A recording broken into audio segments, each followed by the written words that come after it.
Designing an environment that makes our habits obvious, attractive, easy, and satisfying not only sets us up for success, but also makes the journey enjoyable. Remember, the more we make our habits obvious, attractive, easy, and satisfying, the more likely we are to stick to them. Clear warns against the trap of perfectionism, stating, "We are so focused on figuring out the best approach that we never get around to taking action." This is a sentiment that resonates with many of us. We've all been there, haven't we? Stuck in a cycle of overthinking, overplanning, overanalyzing, only to find ourselves paralyzed, unable to take the first step towards our goal.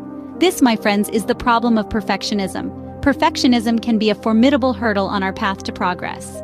It's a trap that convinces us that if we can't do something perfectly, we shouldn't do it at all. But perfection, as Clear points out, is an illusion. It's an unattainable standard that does more harm than good. Instead of striving for perfection, we should strive for progress. Progress, no matter how small, is still a step forward, still a victory to be celebrated. This brings us to an important concept that Clear discusses in Atomic Habits, the concept of motion versus action. Motion is when we're busy doing something, but this activity doesn't bring us closer to our goal. We're moving, but we're not progressing. Action, on the other hand, is the type of behavior that will deliver an outcome. If we're standing on a treadmill, we're in motion. If we're running on a treadmill, we're taking action. Both might seem similar, but only one leads to progress. So, how do we break free from the chains of perfectionism? How do we transition from motion to action? The answer is simple. We start. We take that first step, no matter how small, no matter how imperfect. We focus on the process, not the product. We value progress over perfection. We learn from our mistakes and we keep moving forward. And remember, it's okay to stumble. It's okay to fall. What's important is that we get up, dust ourselves off, and keep going. Because in the end, the journey to our goal is just as important as the goal itself. It's in the journey that we learn, grow, and become the best version of ourselves.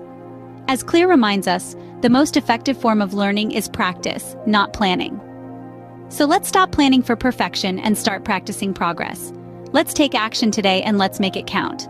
Clear emphasizes the role of identity in habit formation, stating, "True behavior change is identity change."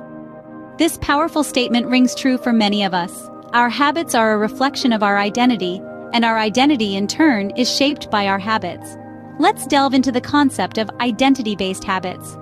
This idea is incredibly transformative.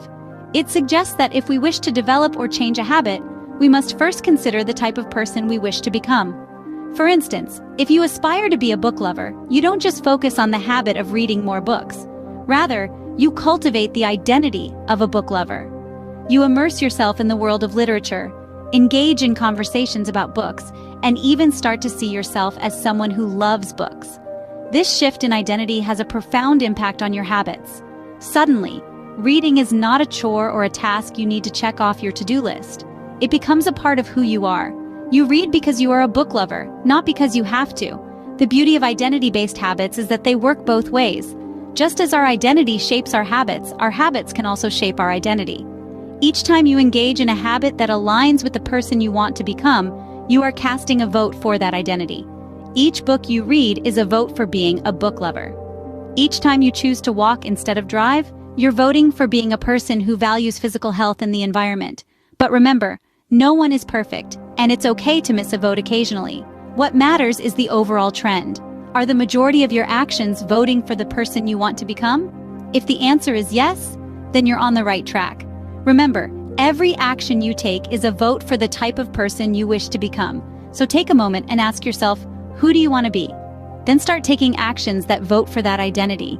Each small action, each little habit brings you one step closer to becoming the person you aspire to be.